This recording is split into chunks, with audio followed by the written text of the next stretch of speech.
Cocktails and Content resumes in 1 minute.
Hello, it's Thursday. It's live here in Grow Your Own Business Video. I'm Tom Stanhope. This is Content and Cocktails. How you're doing? Welcome to everybody who's watching now and watching on the replay. It's lovely to have you here. And well, what a fun and packed show we've got for you today. As they say, I'm just going to make sure my branding is on. Content and Cocktails. Look at that. I love this system. I love StreamYard. It's great. Okay, so yes, so I'm Tom Stanhope and I am a video content expert and I help business owners, coaches, experts, speakers get live, get in front of the camera and use video to become more visible and to grow their businesses. So what are we going to cover today in the content part of this? Well, I thought we would follow on from some of the conversations we've been having kind of in recent weeks, and I thought it might be interesting to take a little step back and kind of take a look at how VideoTrack, how I and Una, how we manage projects. And I know that might sound a little bit dry, but there are some valuable lessons in how we approach every video project that you might find useful, well, will find useful if you kind of if you put them into action.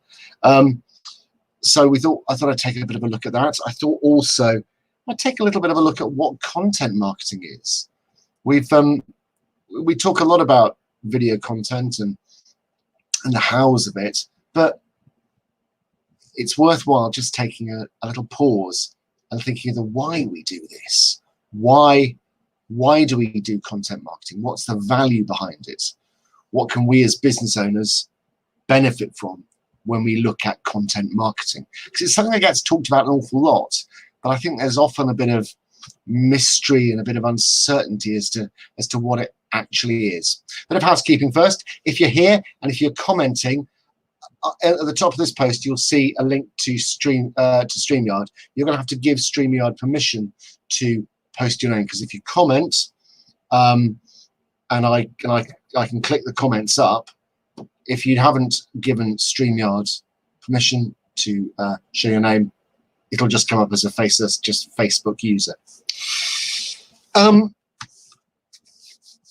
What has been going on this week? Well, on Wednesday we had an amazing guest live from Shell Shirt, and we were talking about style and how you can dress and look your best on video, because this is a subject that I think gets a lot of people kind of really unsettled, because I think we're sort of expected, we're expected to know what's going on with the wardrobe, and but it can feel like just another thing that's getting in the way of getting in front of the camera or going live. So I'd recommend, if you've got half an hour, go and have a listen to that, have a watch, and you'll find it really useful, because she knows her stuff inside out and she's really, really good. So she's also got a great group. So I'd recommend, if you've watched it and if you're interested in the subject, which I think anybody who's getting on camera needs to nail their style. So yeah, that's a good list. But that's the content side of this. What about the cocktails? Well, I'm being a bit cheaty this week because I'm just going to go for a Kir Royale. So we've got a bottle of fizz and some creme de cassis, and I will put a little splash of the creme de cassis in the glass. It says a tablespoon. That's a little bit more than a table. I mean, this is basically just fizzy alcoholic Ribena. You know, what's not to like? I think Mike Boss is in the house. How you doing, Mike? See, Jabber is watching. Good evening, Mike. How you doing? You see, Mike, you're back. You're back from Facebook purgatory. How does it feel to be off the naughty step? I can't get this bloody bottle open, for God's sake. There we go. So, yeah, keeping it simple tonight with the old cocktails.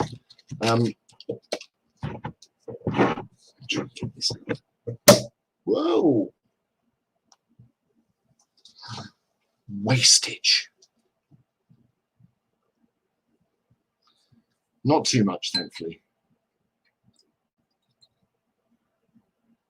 And, fizz. Yeah, that was interesting, Mike. So Mike had a bit of a run-in with Facebook the other day. Cheers. Oh, that's good.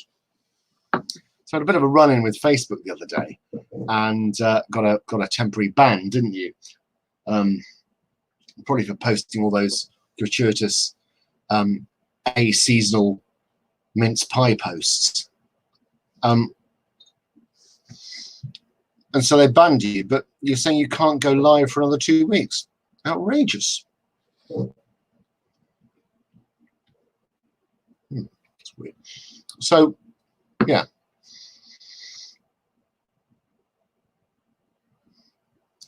So I'm going to dive into this first topic. How do I manage projects? How do I get a project from initial idea to being on the screen? Well, as you'd imagine, it's kind of pretty systems based in order to get the most out of that kind of thing. You break every project down into roughly 5 main sections. So you've got the development phase. That's kind of the initial thing where we go out and we kind of talk the idea over. We kind of decide what we want to do with the project. And very often people are coming to us with this bit already done, the sort of development bit. The next phase is the pre-production bit. And that's where we do all the things. And I'll go into all this in more detail, but I'm just outlining. We sort of do all the upfront stuff. We work out locations, scripts, all the things that you need to get in place. Any crew that we need to put together, putting animators in place, all these things that you need to make a project work. Then obviously you've got the actual production itself, so the bit where we go out and we film. That's the bit when we go out and capture what's going to be on the screen, the live action stuff.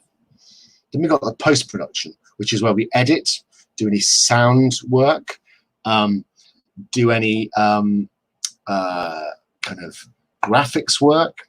And the final phase is deployment. So during post-production, everyone kind of looks at it and signs it off. We make sure the video's right. And then it's signed off and it's out. And then the deployment, which is the final phase, is the putting it out there, making sure it's reaching the right people, making sure it's getting in front of the eyeballs it needs to get in front of. So how does this relate to you as content creators for your own business? Well, I believe, and I strongly believe this, you need to be applying these processes to your video content. You might not need to do it in such a kind of full-on way because your productions are just by their nature are going to be probably going to be a bit smaller than a kind of 5-country shoot or something like that. And although I'm making massive assumptions here, you might be looking for a multi location globe trotting video. And if that's the case, then you definitely need a process. But the process is applicable to small businesses as much as it is to big businesses, because without the preparation, without the plan, you can get significantly off course. It's like navigating a ship, or to use an agricultural reference, ploughing a field. When you are ploughing a field, you keep a point on the horizon, and that's where you're aiming at. If you're always looking down where you are and focusing on what's going, you are going to wiggle all over the place. But if you've got a point in the distance that you know where you are heading, then you can carve a straight line to it. And that's what you're doing effectively when you're applying a system and a process to your production. You are making sure that the end destination is reached in a way that is in line with your goals and ambitions for the video content.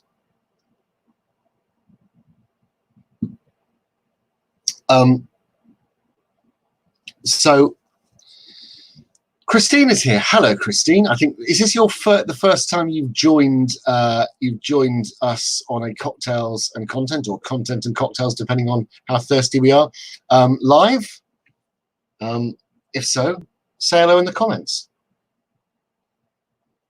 So keeping an eye on the horizon, knowing where you're going, plotting that course and staying that course, the way you do that is with the plan.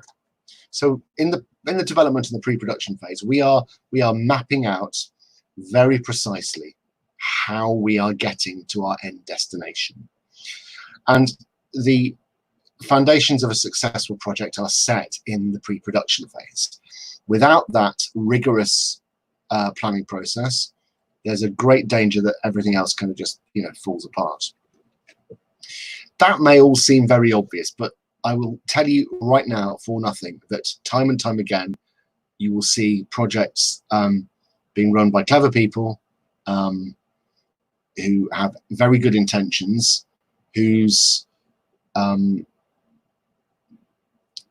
gets lost. They lose their way, and they end up producing stuff that just A, isn't good enough, or B, doesn't fit the bill. And in those rare instances where people don't have any kind of plan, then the chances of going off course become exponentially greater. And I know I'm preaching to the choir on this, because everybody in this group who's listened to me talk on this subject knows I'm a big fan of having a process, and all of the planning process documents are in the free course. If you haven't signed up for that, then I would recommend you do and work through the modules to understand how we do it. It's not going to be sort of up and around for much longer. So if you haven't joined it, jump on it now, because it will be disappearing again in a bit. If you've joined up, then you've got access to it forever. But we kind of do it on a cyclical basis, and I thought it was a good time to share it with people during this time that kind of we all need a bit of extra help. Lose their way. Is that, and Mike says, lose their way. Is that another term for winging it? Yes, Mike, winging it, absolutely. I am a bugger for winging it sometimes. I will, it's a trait that I've had to beat, kind of have beaten out of me. I was going to say something else there, which would have sounded really bad.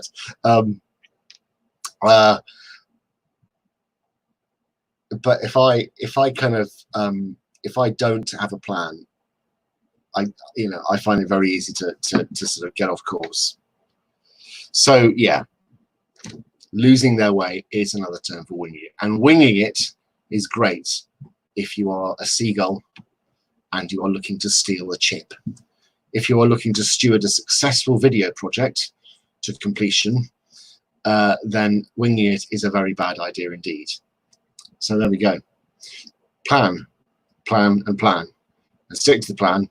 And if you think you're going off the plan, go back to the plan and look at the plan and say, am I doing the plan as we planned? And if you're not doing the plan as you planned, do more of the plan better. So there we go. So the process that we use is kind of the process that we use on the smallest project to the largest project. And it's kind of the best way that I know to ensure that you are consistent and repeatable with your content. So the next thing I wanted to have a brief chat about was what is content marketing. This is something that we get, you know, a phrase that gets bandied round. I don't know who Eric Cantona is, Mike. I don't. What is football? I do know how Eric Cantona is. Content marketing. So content marketing is. Hello, Gary. I've just seen Gary has tuned in. Good to see you. Content marketing is the means by which you attract new customers and speed up the selling cycle through the creation of and the sharing of relevant content to an audience that is interested and hungry for well-crafted material. That could be written, it could be audio, it could be video. Content marketing has to be consistent. Content marketing has to be regular. It is about positioning you as the expert in your field. Now, we're working on a project, a really exciting project for a global tech company at the moment. I think I've mentioned it before. And we are talking, you know, they're small, they're big. I mean, they're kind of $100 million big, but compared to their competitors, they're teeny weeny. So they're competing against multi-billion-dollar companies. And content marketing is because these guys know their stuff inside out, as you'd expect in a field like that. But it's interesting because as a field, it's really, as a kind of an industry, it's really product centered. So there's a wide open space for somebody in that industry, and it's going to be us. It's going to be the company I'm working with. We are going to own that space through the process of sharing relevant content, through making content that positions them as the absolute experts in their industry. And you do that, you can do that in a number of different ways. You know, it could be podcasting, it could be regular, you know, teaching content, but it's the marketing process whereby you are creating content that is good for the audience. And obviously, as I've spoken about before at length, you need to spend time getting to know your audience very precisely. You need to spend time understanding their needs, and you need to understand what they want to hear. But you can really, speaking of, here's Maddie. Hello, Maddie. Hello, who else have we got here? Sorry, I can't see everything's moving too fast.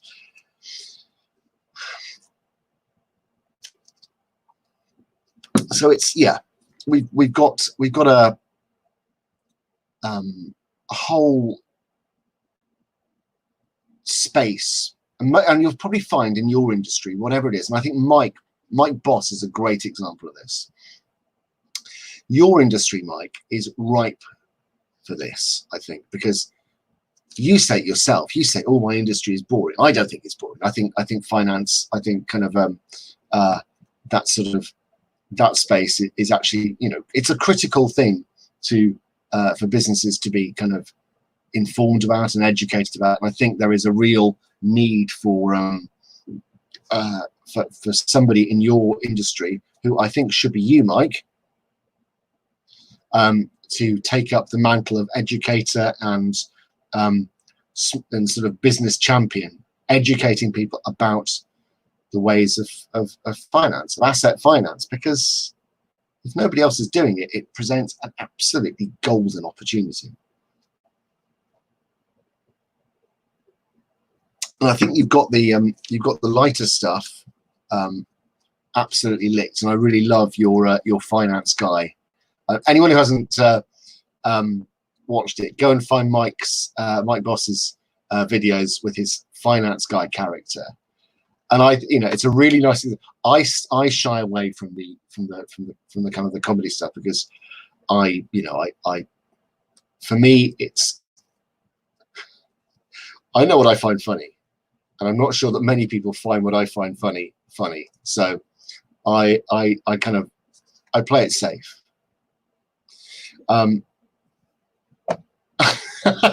You see, this is it. The challenger mentality. The people in the industry tend to be incredibly dull. My peers love it when I say that. You know what?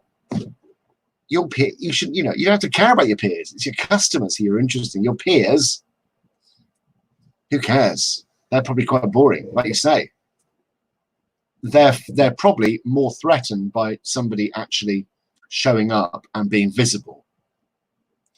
Then and will you'll know you're on the right path when the haters come out and the people start sniping, and that's the point where you've got to kind of get your big boy pants on and start to sort of go to war and sort of have the strength of purpose to keep on showing up at that point. Yeah. So yeah, Mike has just chucked his phone. So go and have a look. It's very funny. I like it. And it's a perfect piece of kind of edutainment, to use an absolutely horrible phrase. Let's see.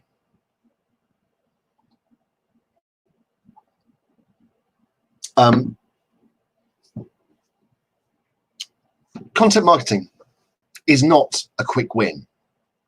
This is the one thing you've got to be absolutely clear about.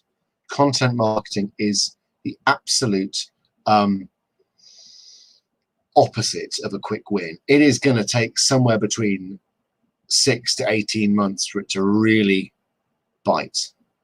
But once it starts working, there's a multiplier effect because you've been creating lots of valuable content, and it's you've got to be doing a whole bunch of stuff, and it's pretty labor intensive. I'm not going to lie to you. This is labor intensive, but if you do it and you do it consistently and you do it right, your cost of generating leads comes down massively. So after about 18 months, you will see you will have developed an audience, and you will start to see. I mean, 18 months is the outside. So I've seen some people do it in 3 months, and it largely depends on how contested the space is. So I think there's a real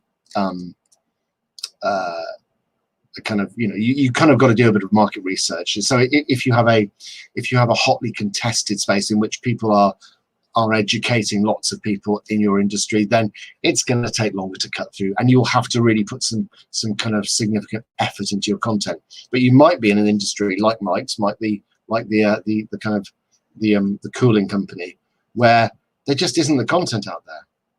There is not there is simply not the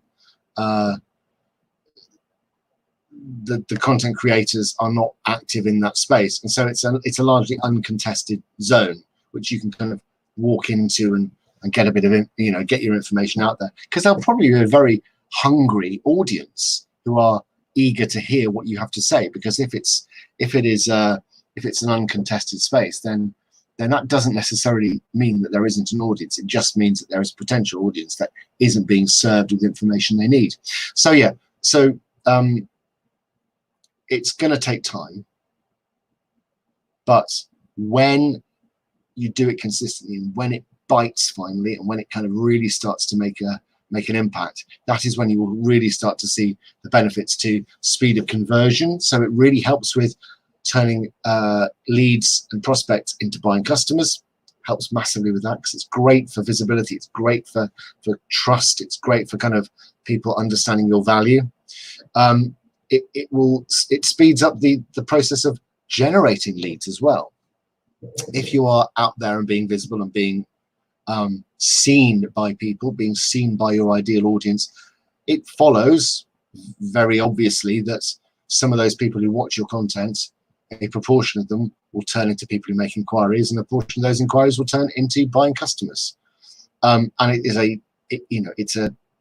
it's a process that keeps giving, because the content you've created doesn't somehow go away. Compare it to pay-per-click. You can buy customers with pay-per-click advertising, but those will be expensive customers to buy. the expense with content marketing comes in the investment of time. So you will have invested a lot of time and a lot of effort in creating your content. But unlike the clicks, which are a perishable resource, you know, you are paying per click, pay per click for advertising. But with your content marketing, those pieces of content don't sort of wear out. They're not going to, you know, it doesn't get to, well, you know, 30 people have read it. We've got to put it in the bin. No, it stays there. It's there. It's done. You've done it. You've put the hard work in, and it combines the value of all this kind of. It's like a snowball as it rolls down the hill. It gets bigger and bigger and bigger and bigger, and then before you know it, it's this unstoppable behemoth which will roll over your competition and squash them flat.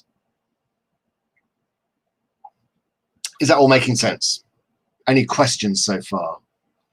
Who's a big fan of content marketing, who has dabbled their toes in the waters of it and gone, oh, this seems like hard work? Because it is. It's hard work. I will not lie to you.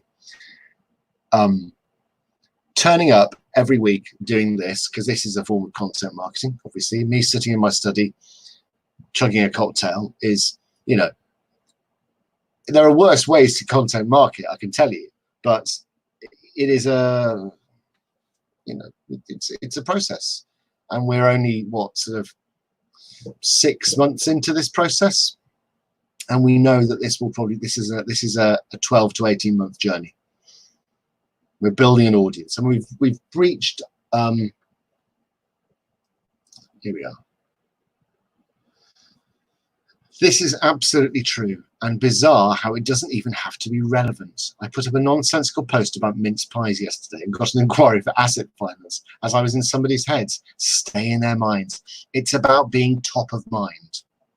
Mike is on the money there, on the mince pie money.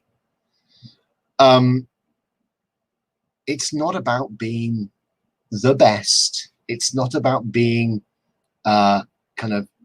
and it's about being there when somebody thinks about what you do. You know, it's about being there and remembered when people want to buy. Because if you're not constantly topping up people's awareness of you, who you are, and what you do, you fall off. It's just human nature. We kind of, you know, we have such limited attention spans. We're kind of, you know, we come and go, don't we? We're lazy beasts, and we will very often go to the people who have most recently gone onto our radar. So yeah, Mike, absolutely. I loved your mince pie post, by the way. It made me laugh, and I think. Yeah, absolutely. And I think that's a really important thing. So Mike says, I call it come hell or high water marketing. Whether business is flying or struggling, keep putting out content and stay in their minds. Content marketing can feel like a real bloody slog some days. You know, you think, I do not want to show up today. But if you are in it to win it, you have got to keep showing up as somebody who is doing content marketing, because it absolutely will. Guarantee pay off, but it only pays off if you are consistent. And to be consistent, we go back to strategy. You've got to have a plan. You've got to have a very clear destination in mind.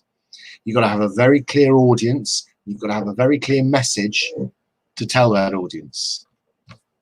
And here's the thing: we've had an example of how a simple message, you know, can when it's changed, can be very confusing. We've had, you know, was it? Oh God, I can't think of. Stay at home, protect the NHS, save lives.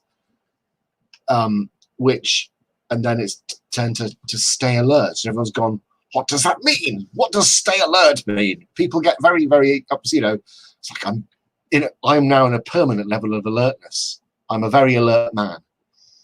And but a lot of people have been very kind of spun out by this idea, and it's a great example of a change of tack, which hasn't been communicated properly. Whereas before, the message was super clear and they kept saying it every day. We would hear the same message. The branding showed it. Everybody was on message, and it sunk in. And now there's been a change, and people have gone, well, I'm not sure I know what that means. Yeah, I like that. Hell or high water marketing. Whether business is flying or struggling, keep putting content out there to stay in their minds. The boss has spoken.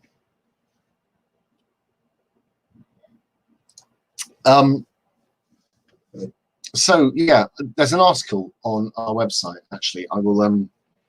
And content marketing is nothing new. Content marketing has been around for ages. If you grew up in the 1980s as a child and turned on the television set on a Saturday morning and watched cartoons like Transformers or He-Man, you are watching content marketing.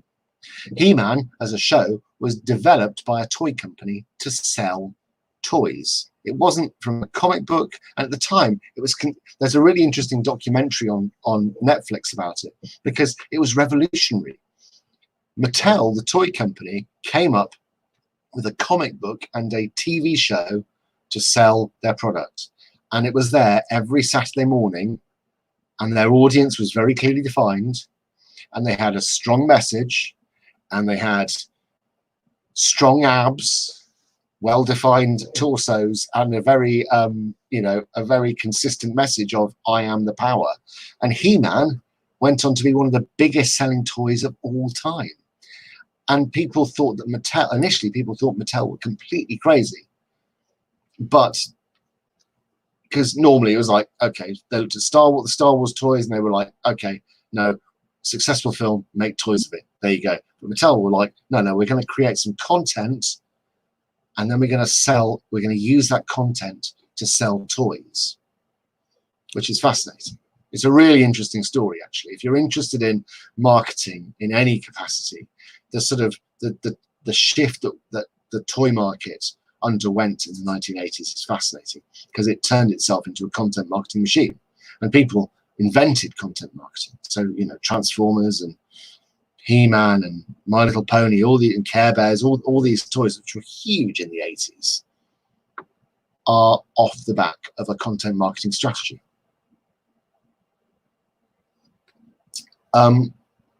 So I really like the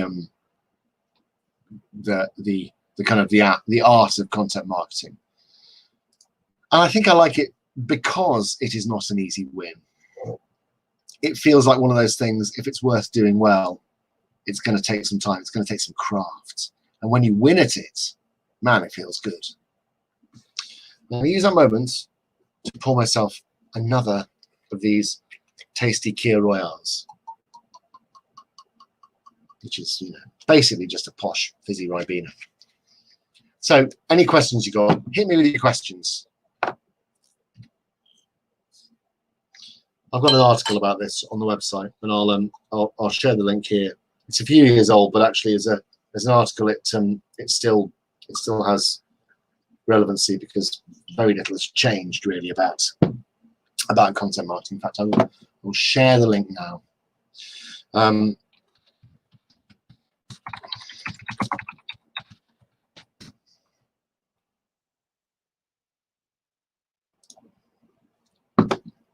There we go. All the way back from 2016. Can you believe it?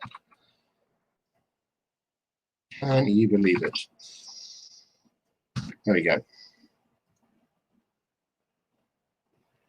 Coming through. Yeah, so that's my take on content marketing. I think it is something worth getting your heads around. But I guess this leads me on to my next point. This is the question of showing up. And Mike hit the nail on the head in some ways when he was talking about hell or high water. Showing up can be really bloody hard when it comes to marketing. Today I was thinking, oh, God, I really genuinely, for the first time in ages, because I spent almost all day on Zoom calls, I thought, God, can I have I got the energy to do this evening? And the answer is I have to, because I enjoy it.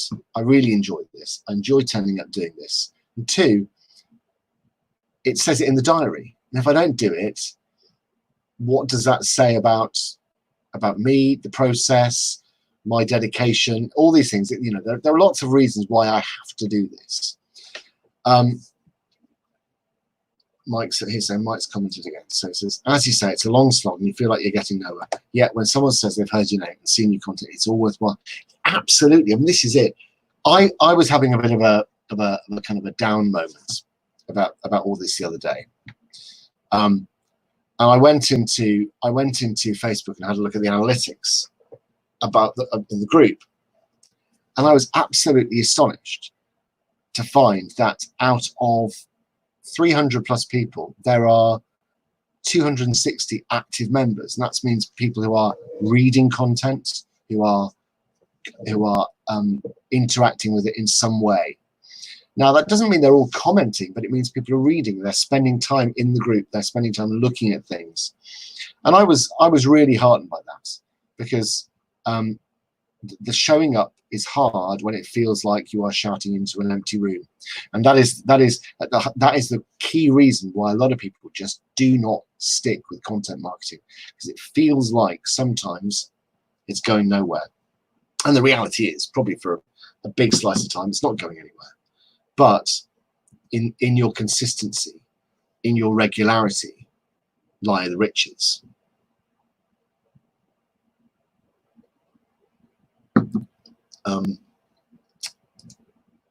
And the showing up, the being visible, the being there when you don't feel like being there is really at the heart of it. So Mike says, assuming most people, as is usually the case with live videos, watch it on. Yeah, absolutely. You know, very. You know, so when I was doing the video with Shell on Wednesday, which I would say, if you haven't watched, it's fascinating. It's a really good. It's a good interview. A really fascinating woman with an awful lot of value to share on how to get your style right. And I'm aware that style is one of the things I need to sort out, because my sort of default style is still based on the the having small children style book, which is, does it show puke? Do sticky fingerprints show up on it? And if you can say no, it doesn't, then that is basically the baseline criteria by which you buy clothes. You know, does it show an unpleasant mark? It's like, no. Well, in which case it's in the basket.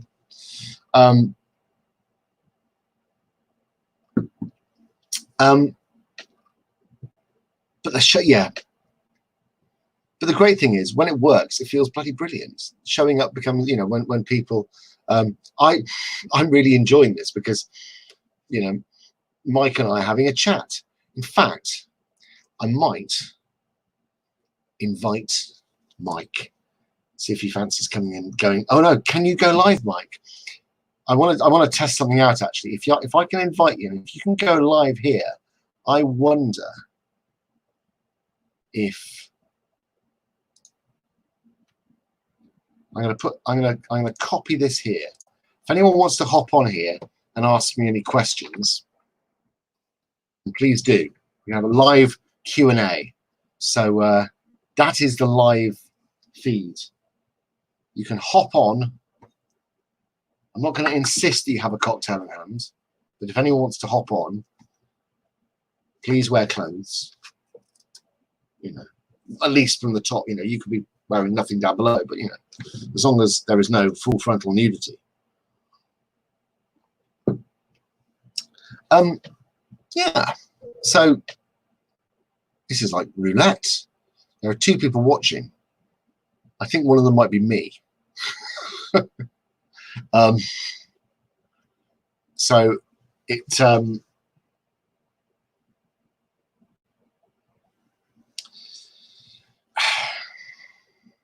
Here we are. What has been the project you were most proud of, and how long did it take? Okay, so this is an interesting one.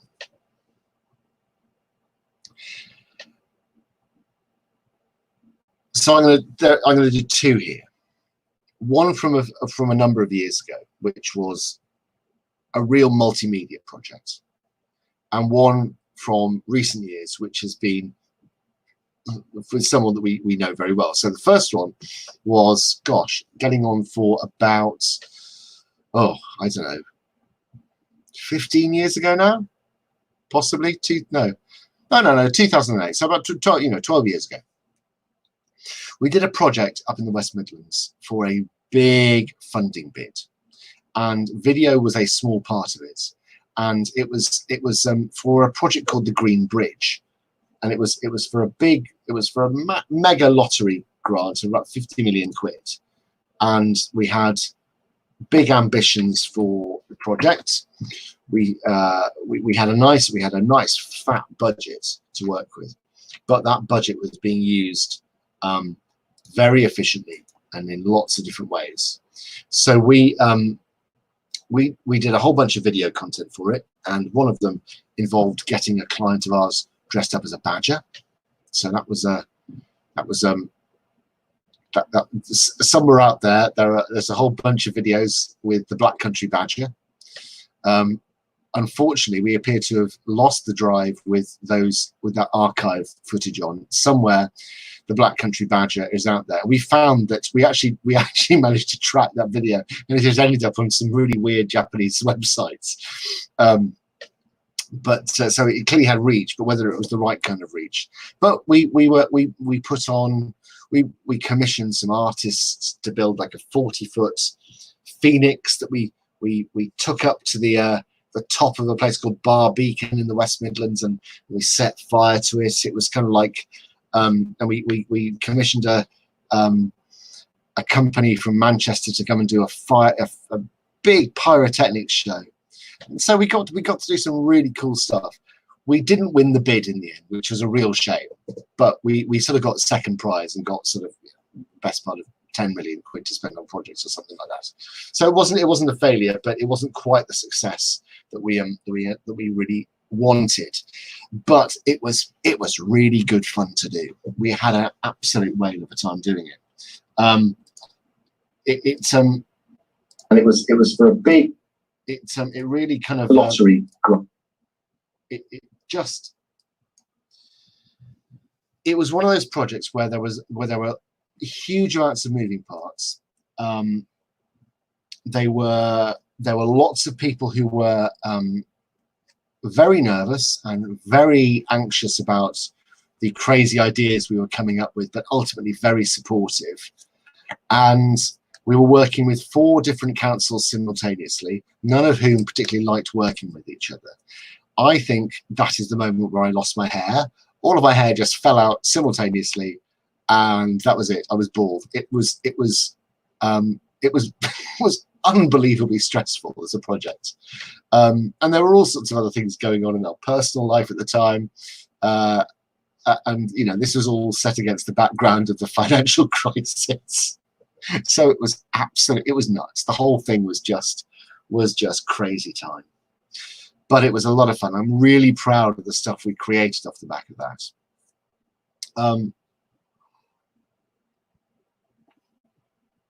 And it really sort of ended up being a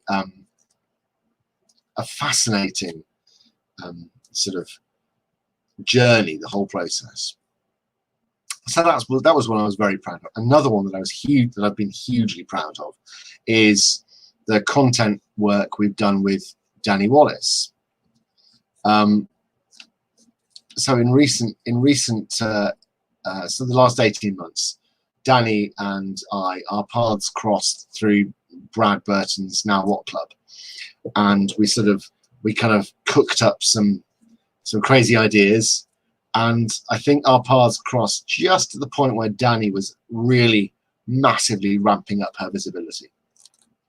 And we've helped with creation of all sorts of content, and it's kind of an ongoing relationship. And we're now at the point where Danny is kind of about to launch the most amazing. Actually, I'm going to put the link to her grouping because she's got a really fabulous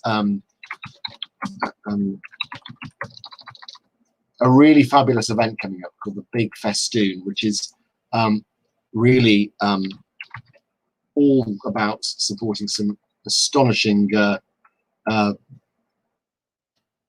bringing some astonishing people together to raise some money for fabulous causes, for really helping people who are in the midst of domestic violence and very, very difficult situations. And that's really kind of something that I'm a big fan of hers, and she is compassionate and talented and deserves all the success that comes to her. So I'm trying to tag her in here, but Danny, it's not going to do it, is it? There we go. And you put the link.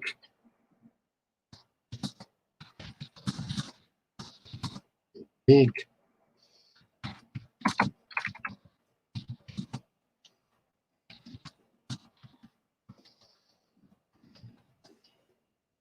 Okay, so we'll see if that kind of crops up. Yeah, so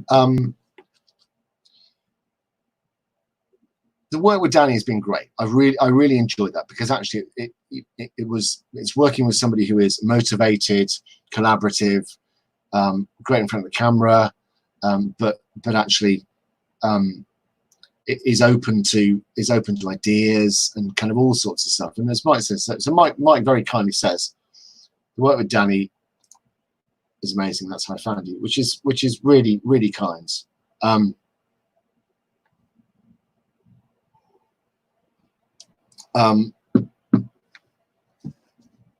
But also, actually, I'll tell you what, Christine, who tuned in earlier, is another absolute favourite. Christine Marsh we did some little short video content for her Instagram channel. She is a woman with a very, very deep knowledge and experience, and she is absolutely lovely and knows her stuff inside out. And the projects we did together a few years ago were great fun, really good. And we had a chat for the first time in months, years actually, probably a few days ago, which was great. But I'm very lucky. I get to work with all sorts of lovely people. But yeah, I would say the two most recent the recent project that I've really been very proud of is the work with Danny, because it's made a big difference, I think, to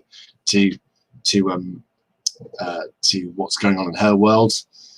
But also a historic project is the Green Bridge project we did with Walsall Council all those years ago. So yeah, those are some projects that I loved. I mean, I've also done some projects which I wouldn't necessarily. I'll tell you what. I'm going to share a story. So we did a project for an agency up in Birmingham, and this is a great lesson in how things can get derailed. So we were doing a TV advertising campaign for a reduce, reuse and recycle project, and we'd come up with an idea that was a little bit risque, a little bit cheeky, very distinctive, and was kind of based around the idea of sort of Lonely Hearts ads. So this is 15 years ago. So it was a project that had a lot of people involved in. So there was an agency that we were working through, and it was working for a council down in the southeast. And oh man, the idea ended up being blandified to the point where nothing made sense anymore. And just as the project was about to go into production, somebody from the council said, "I want you to use my daughter in the video." And we were forced to use somebody's daughter in the video. She wasn't very good. This is many years ago, so I feel I can say this without being too indiscreet. We were sort of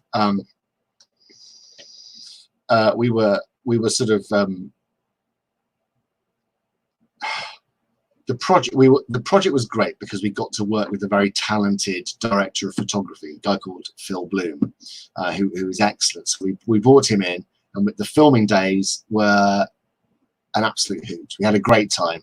We had a decent budget to work with, and we put together something that really kind of looked the part. But the story itself, the advert itself, made no sense because the heart of it had been stripped out. And I learned some very important lessons from that production, in that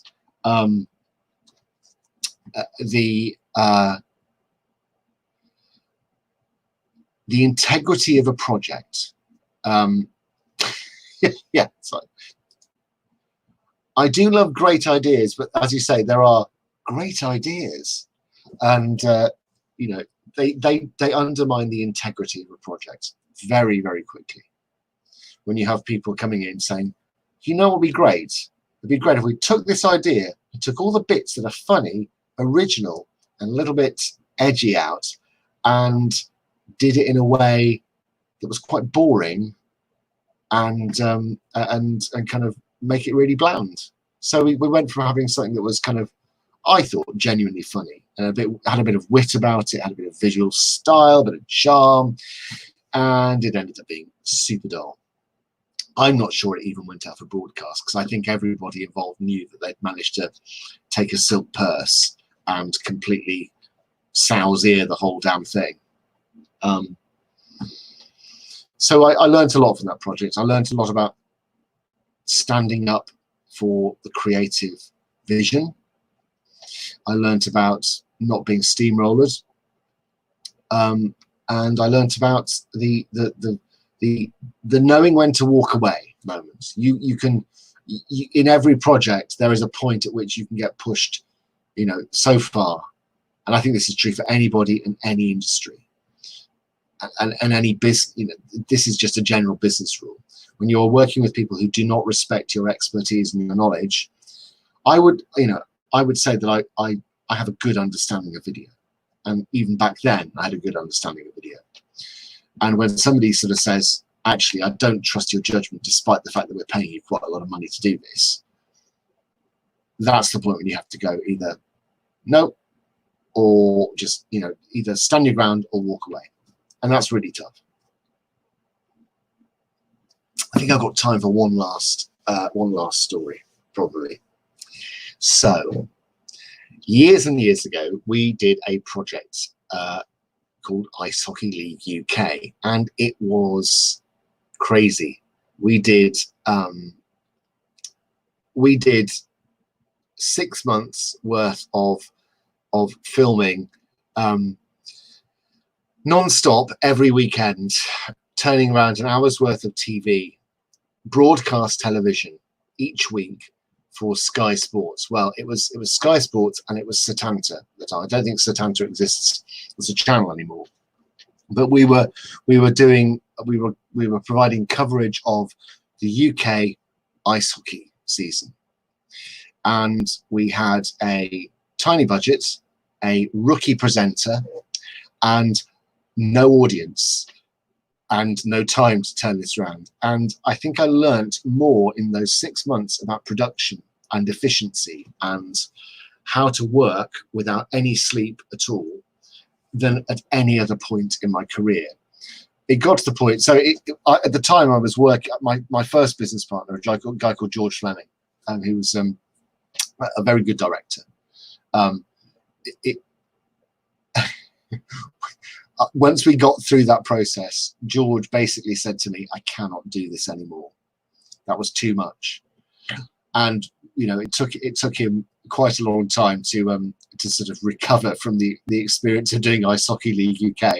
We were working for somebody who was, in the nicest possible way, quite difficult to work for, a little bit scary, a little bit erratic, and a little bit slow at paying. And we had a lot of challenges. Ice hockey rinks, as it turns out, are really bad places to film anything. And you know, because we were working on such small budgets, we had sort of crewing issues. We had also, if you can imagine it going wrong. I mean, there are some stories that I can tell, but I just will not commit to film because the people involved, you know. Next time any of us meet in person, buy me a drink and I'll tell you the stories, because there are some there are some crackers. But that was a project. That was a crucible project. That kind of tested our mettle. We did that project and we all came out of it significantly more broken than we went in, but with significantly more know-how and craft than before. So there are those projects that I've done over the years which have been tests of will, and that was one of them. At some point, I'll tell you the story about how we went to Bosnia and got smuggled over the border.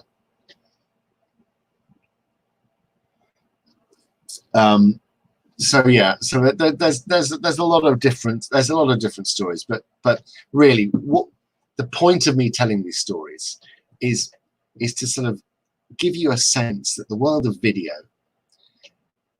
is changeable. It is sometimes terrifying, but always a lot of fun. And it can be the same for your business. And it can take you places that you will never have imagined. And as always, I will implore anybody watching this and anybody in this group to start getting visible, to start standing in front of that camera, start showing off and sharing your talents and your expertise and your wisdom and your knowledge and your know-how. Start being present, start being visible. Get out there and show people what you've got.